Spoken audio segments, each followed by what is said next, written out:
अस्सलाम वालेकुम dear students, मैं हूं आपका अपना टीचर सर सैयद मंजूर शाह। आज एक नए टॉपिक के साथ पेश खिदमत है आपके सामने। आज का टॉपिक क्लास मैट्रिक्स है और एक्सरसाइज 20.7 का क्वेश्चन नंबर 10 है। डियर स्टूडेंट्स, क्वेश्चन नंबर 10 हमारे पास वर्ड प्रॉब्लम है। सवाल कहता है कि divide 12 into two parts such that the sum of their squares is greater than twice their product by 4।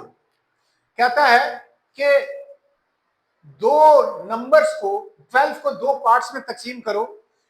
12 को दो पार्ट्स में तकसीम करना है तो इसका मतलब है कि एक पार्ट को हम x बोल देते हैं, दूसरे पार्ट को हम y बोल देते हैं। तो डियर स्टूडेंट्स, हमारे पास एक इक्वेशन बन गई x plus y is equal to 12। इसको इक्वेशन 1 का नाम दिया, यानी कि डिवाइड 12 इंटू टू पार्ट्स, 12 को दो पार्ट्स में तकसीम कीजिए। नेक्स्ट वो कहता है सच दैट, ऐसे में the sum of their squares, कहता है इनके इन दो नंबर्स का जो सम है और स्क्वायर्स का सम है, आप इन दोनों नंबर्स के स्क्वायर्स का सम लीजिए। इसका मतलब यहां पर हम लेते हैं इज इक्वल टू, ठीक, greater than twice their product. Product यानी एक्स और वाई को आपने इन दोनों नंबरों का प्रोडक्ट लिया और ट्वाइस का मतलब है 2 बाय 4 यानी कि प्लस 4 है। ये दूसरी इक्वेशन हमारे पास ये बन गई। सो डियर स्टूडेंट्स, वो कहता है कि 12 को दो हिस्सों में तकसीम करो। एक हिस्सा आपका एक्स आ गया, दूसरे हिस्से को मैंने वाई बोल दिया। फिर वो कहता है कि इन्हीं दो हिस्से को के स्क्वायर्स को सम करो, दोनों को सम करो और उनका जो प्रोडक्ट है उसका दुगना 4 के साथ प्लस करो तो ये बड़ा आता है। तो डियर स्टूडेंट्स, इस वर्ड प्रॉब्लम को हमने मैथमेटिकल फॉर्म में कन्वर्ट कर दिया। अब हमारे पास लीनियर इक्वेशन है जो कि स्क्रीन पर आपके पास आ रही है कि लीनियर इक्वेशन क्या है। दूसरा हमारे पास क्वाड्रेटिक इक्वेशन है और क्वाड्रेटिक इक्वेशन का भी स्क्रीन के ऊपर आपके पास आ रहा है कि क्वाड्रेटिक इक्वेशन क्या है। सो डियर स्टूडेंट्स, अब एक लीनियर और एक प्रोडक्ट क्वाड्रेटिक इक्वेशन को लेकर हमने एक्स और वाई की वैल्यू को मालूम करना है। सो नाउ डियर स्टूडेंट्स, क्या करेंगे, सबसे पहले from equation number 1, equation number 1 से हम लोगों ने क्या किया, x इज इक्वल टू, आपने y की वैल्यू निकालनी है तो 12, x को दूसरी जाने भेजा तो माइनस एक्स, 12 माइनस एक्स आ गया। इसको इक्वेशन नंबर 3 कहा। नाउ क्या कहा, putting the value of x in equation number 2। Equation number 2 में आपने क्या किया, x की वैल्यू पुट कर दी। तो x की वैल्यू, y की वैल्यू पुट कर दी। यहां पर आपने क्या लिखना है, y। सो y की वैल्यू आपने इक्वेशन नंबर 2 में पुट की तो एक्स स्क्वायर प्लस y की जगह y की value 12 minus x whole square आ जाएगा is equal to 2 into x, y की जगह 12 माइनस एक्स प्लस 4 आ जाएगा। डियर स्टूडेंट्स, स्क्रीन पर आपके पास एक फॉर्मूला आ रहा है a minus b whole square, जो कि a square minus 2ab plus b square में टूटता है। ए की जगह स्क्रीन पर आपके पास आ रहा है कि ए की जगह हमारे पास 12 इस्तेमाल होगा जबकि बी की जगह एक्स है। तो 12 का square 2 into 12 into x plus x whole square, 2 को 12 से मल्टीप्लाई किया तो 24, साथ में x, 2 को x से मल्टीप्लाई, 2x को x से मल्टीप्लाई किया तो 2x स्क्वायर प्लस 4 आ जाएगा। नाउ डियर स्टूडेंट्स, ये हमारे पास बेसिकली कौन से फॉर्मूले के मुताबिक हो गया, a square minus 2ab plus b square, ठीक, उसके मुताबिक ये ओपन हो गया। सो डियर स्टूडेंट्स, आपने क्या, ये आपने लिखना नहीं है, जस्ट आपकी अंडरस्टैंडिंग के लिए मैंने लिखा है। तो ये मेरे पास एक्स स्क्वायर आ गया, 12 का स्क्वायर 144 आ जाएगा, 2 इंटू 12 माइनस 24 एक्स आ जाएगा प्लस एक्स स्क्वायर आ जाएगा। इन तीनों नंबर्स को इस तरफ लेकर आए तो माइनस 24x आ जाएगा प्लस 24x माइनस 24x बन जाएगा, माइनस 2 प्लस 2 बन जाएगा, minus 2x square minus plus 2x square बन जाएगा, प्लस 4 माइनस 4 बन जाएगा इज इक्वल टू 0।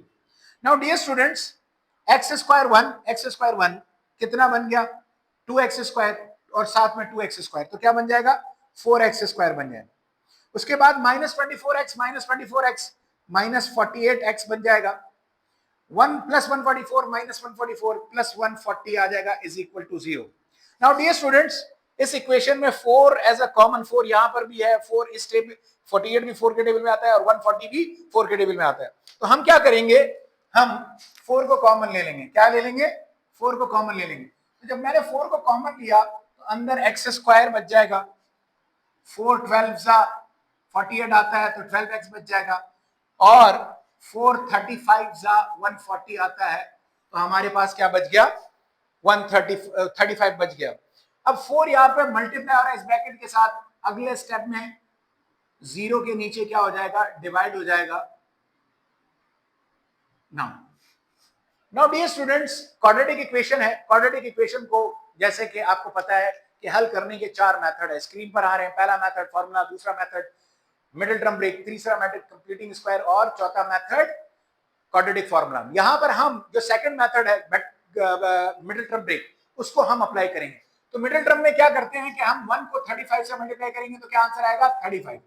माइनस 12 को दो हिस्सों में तकसीम करेंगे, एक हिस्सा दो हिस्सों में, उन दोनों हिस्सों को अगर हम प्लस या माइनस करते हैं तो माइनस 12 आना चाहिए, उन्हीं दो हिस्सों को मल्टीप्लाई करते हैं तो इन दोनों का प्रोडक्ट यानी कि 35 आना चाहिए। तो मैंने क्या किया, माइनस 7x माइनस 5x में तकसीम कर दिया, प्लस 35, 0 डिवाइडेड बाय 4 का आंसर क्या आ गया? 0। इन दोनों से कॉमन निकाला तो x माइनस 7 बच गया, माइनस 5 कॉमन निकाला तो x माइनस 7 बच गया is equal to 0। x minus 7 दोनों टर्म्स के साथ कॉमन है, बाहर निकाला तो x माइनस 7 बच गया, अंदर x minus 5 is equal to 0। Now dear students, जैसे कि स्क्रीन पर आपको जाहिर हो रहा है कि रियल नंबर्स क्या है, और दो रियल नंबर्स जब भी मल्टीप्लाई होते हैं तो एक साथ कभी कॉमन के एक साथ 0 के बराबर नहीं होते। तो हम क्या करते हैं, अलग अलग 0 के बराबर लेते हैं। तो हम क्या करेंगे, x माइनस 7 को अलग 0 के बराबर लिया और x माइनस 5 को अलग 0 के बराबर लिया, तो x इज इक्वल टू 7 आ जाएगा और साथ में x इज इक्वल टू 5 आ जाएगा। डियर स्टूडेंट्स, x की दो वैल्यूज आ गई। अब इन दो x की वैल्यूज को हम क्या करेंगे, इक्वेशन नंबर 3 में पुट करके y की वैल्यू निकालेंगे। क्या निकालेंगे? y की वैल्यू। सो हमने लिखा putting the values of x in equation number 3। Equation number 3 को आपने क्या किया, y is equal to 12 minus x. एक दफा फिर से लिखा उस इक्वेशन को, x की value when x is equal to 7 तो y is equal to 12 minus 7, y की वैल्यू क्या आ जाएगी? 5। जब x 7 होगा तो y की वैल्यू क्या आएगी? 5। इसी तरह when x is equal to 5, जब x 5 होगा तो y is equal to 12 minus 5, y की वैल्यू क्या आ जाएगी? 7। सो डियर स्टूडेंट्स, जो दो वैल्यूज हमारे पास है, जब हमारे पास x 7 होगा तो y क्या होगा? 5, और जब x 5 होगा तो y हमारे पास क्या होगा? 7। अब डियर स्टूडेंट, ये हमारे पास सोल्यूशन सेट यानी कि आंसर आया। अगर हम अपने आंसर को वेरीफाई करना चाहते हैं तो डियर स्टूडेंट्स हम क्या करेंगे, पहले एक ब्रैकेट को लेंगे, इस इक्वेशन में पुट करें कि 7 प्लस 5 12 आता है, बिल्कुल आता है, तो इसका मतलब है वेरीफाई हो गया। दूसरे ब्रैकेट को लेंगे, 5 प्लस 7 12 आता है, तो इसका मतलब है दोनों ब्रैकेट वेरीफाई हो रहे हैं, तो हमारा आंसर बिल्कुल ठीक है। उम्मीद करता हूं डियर स्टूडेंट्स कि ये सवाल जो वर्ड प्रॉब्लम है वो आपको समझ में आ गया होगा, मगर इससे पहले एक और वर्ड प्रॉब्लम है जो कि क्वेश्चन नंबर 11 है, उस पर जाके देखते हैं कि वो क्या कहता है। Now let's see question number 11। Now dear students, question number 11 क्या कहता है? क्वेश्चन नंबर 11 कहता है, क्वेश्चन नंबर 11 कहता है कि the length of a prayer hall is 5 meters more than its width. If the area of the hall is 36 meter square, find the length and width of hall। कहता है कि अगर एक प्रेयर हॉल, इबादत का जो जगह है, हॉल है, उसकी जो लेंथ है, लेंथ का मतलब है लंबाई, उसकी लंबाई 5 मीटर ज्यादा हो, उसकी विड्थ, विड्थ का मतलब है चौड़ाई, उसकी चौड़ाई से ज्यादा हो, और अगर उस पूरे हॉल का जो एरिया है यानी जो उसने जगह घेरा हुआ है वो 36 मीटर स्क्वायर हो, 36 मुरब्बा मीटर हो, तो मालूम कीजिए लेंथ को यानी लंबाई को और विड्थ को उस हॉल के। नाउ डियर स्टूडेंट्स, ये एक रियल लाइफ प्रॉब्लम है, रियल वर्ल्ड प्रॉब्लम है, जिसमें हमसे लंबाई और चौड़ाई पूछी गई है। इस सवाल से हम अपने जो रियल लाइफ में हमारे पास लंबाई और चौड़ाई के मसाइल है उसको सीख सकते हैं। सबसे पहले हम लोग क्या करेंगे डियर स्टूडेंट्स, सोल्यूशन लिखेंगे। माजरत चाहते हैं। सोल्यूशन के बाद हमने क्या किया, लेंथ को हमने x कहा और इसी तरह विड्थ को हमने y कहा। ठीक, वो कहता है कि जो लेंथ है वो 5 गुना ज्यादा, 5 मीटर ज्यादा है उसके किससे, उससे लंबाई से। लंबाई जो है वो चौड़ाई से 5 मीटर ज्यादा है। तो डियर स्टूडेंट्स, हमारे पास क्या आ जाएगा, y x is equal to y plus 4, यानी कि लंबाई जो है वो चौड़ाई से 5 मीटर ज्यादा है। ज्यादा से मुराद प्लस हो गया, इसको मैंने इक्वेशन नंबर 1 कह दिया। ये जो स्टेटमेंट है इसको मैंने मैथमेटिकली कन्वर्ट कर दिया। The length of a prayer hall is 5 metre more than its width. Width क्या है, हमारे पास y है और लेंथ क्या है, x। तो x जो है वो मेरे पास y से 5 मीटर ज्यादा है, तो ये इक्वेशन बन गई। अब एरिया ऑफ हॉल जो है, एरिया ऑफ हॉल जो है वो 36 मीटर स्क्वायर है। डियर स्टूडेंट्स, आपको मालूम है कि किसी भी जगह की जब हम जगह का एरिया मालूम करते हैं तो एरिया का जो फॉर्मूला बनता है वो लेंथ मल्टीप्लाई बाय विड्थ बनता है, या length multiply bye breadth. Breadth और विड्थ दोनों एक दूसरे के लाजिम और मलजूम है, मतलब एक दूसरे के बराबर है, एक जैसी चीज है। तो डियर स्टूडेंट्स, एरिया हमारे पास क्या होगा, लेंथ मल्टीप्लाई बाय ब्रेड्थ। हमारे पास फॉर्मूला क्या बनता है general, area is equal to length multiply by width. So dear students, ए हमारे एरिया को ए कह दिया, लेंथ हमारे पास x आ गया मल्टीप्लाई बाय y, और विड्थ हमारे पास क्या आ गया, y।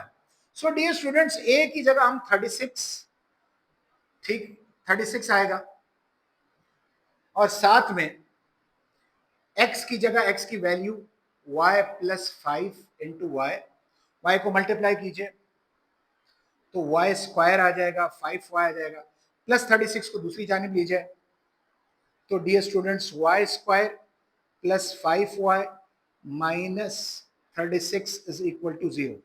नाउ डियर स्टूडेंट्स, अब हमारे पास ये क्वाड्रेटिक इक्वेशन बन गया। क्वाड्रेटिक इक्वेशन को हल करने का मैंने आपको बताया है कि 4 मेथड है, स्क्रीन पे भी आपके पास आ रहे हैं। हम वो सेकंड नंबर का मेथड इस्तेमाल करेंगे, यानी middle term break. Middle term में क्या करते हैं हम लोग, स्क्वायर के साथ जो कोफिशिएंट होता है, जो कि यहाँ पे लिखा हुआ नहीं है, मैं आपको जाहिर करवा देता हूँ, 1। ये जो 1 है वो 36 से मल्टीप्लाई होगा, 136 से 36। और जब हम इस बीच वाले मिडिल टर्म को ब्रेक करेंगे तो दो ऐसे नंबरों में ब्रेक करेंगे कि अगर प्लस करूं तो 5 आ जाए और मल्टीप्लाई करूं तो 36 आ जाए, इन दोनों का प्रोडक्ट आ जाए। तो डियर स्टूडेंट्स, हम क्या करते हैं, इसका मिडिल टर्म ब्रेक करते हैं। तो y square plus 9y minus 5y minus 4y minus 36 is equal to 0। Now dear students, आपने क्या किया, इन दोनों से y को कॉमन ले लिया, y प्लस 9 माइनस 4 को कॉमन ले लिया, y माइनस, जब माइनस को कॉमन लेते तो ये माइनस क्या बन जाता है, प्लस। तो 4 9 36, तो यहाँ पे क्या बच गया, 9 बच गया।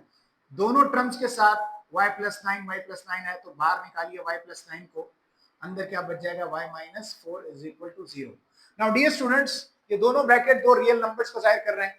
आपके पास ब्रैकेट स्क्रीन पे भी आ रहा है कि दो रियल नंबर क्या होते हैं, और दो रियल नंबर्स जब मल्टीप्लिकेशन की फॉर्म में कभी भी एक साथ 0 के बराबर नहीं हो सकते। तो आपने क्या किया, अलग अलग 0 के बराबर रखा, y plus 9 is equal to 0, y minus 4 is equal to 0। So plus 9 को दूसरी जाने भेजा तो माइनस 9। डियर स्टूडेंट्स, y की एक वैल्यू क्या आ गई, माइनस 9। और इसी तरह y माइनस 4 को उस तरफ भेजा तो क्या बन गया, y प्लस 4 बन गया। नाउ डियर स्टूडेंट्स, अब y की एक वैल्यू माइनस में आई है, एक वैल्यू प्लस में आई है। y चूंकि हमारे पास क्या है, विड्थ है। विड्थ कभी रियल वर्ल्ड प्रॉब्लम कभी नेगेटिव वैल्यूज नहीं एक्सेप्ट करता, तो हम इस वैल्यू को रिजेक्ट कर देंगे। हम पॉजिटिव वैल्यू को लेंगे। तो हमने क्या किया, इस y की वैल्यू को इक्वेशन नंबर 1 में पुट कर दिया। इक्वेशन नंबर 1 में x is equal to y plus 5, x की वैल्यू क्या है, सॉरी y की वैल्यू क्या है 4 प्लस 5, तो x की वैल्यू क्या आ गई 9 आ गई। सो डियर स्टूडेंट्स x हमारे पास क्या था, लेंथ था। तो डियर स्टूडेंट्स लेंथ हमारे पास उस हॉल की क्या आ गई 9 मीटर आ गई। यूनिट लगाना जरूरी है क्योंकि लंबाई के लिए कोई ना कोई यूनिट होना चाहिए। क्योंकि यहाँ पर हमारे पास मेजरमेंट एरिया का मीटर में है तो लेंथ भी हमारे पास क्या आएगी मीटर में आएगी, तो 9 मीटर आ गया। जबकि y हमारे पास क्या था, विड्थ था, वो हमारे पास डियर स्टूडेंट्स कितना आ गया 4 आ गया, 4 मीटर आ गया। डियर स्टूडेंट्स ये हमारे पास आंसर है। उम्मीद करता हूं कि ये जो रियल वर्ल्ड प्रॉब्लम है उसको आपने मैथमेटिकल फॉर्म में कन्वर्ट करके उसके मसाइल को बेहतरीन तौर पर समझे होंगे।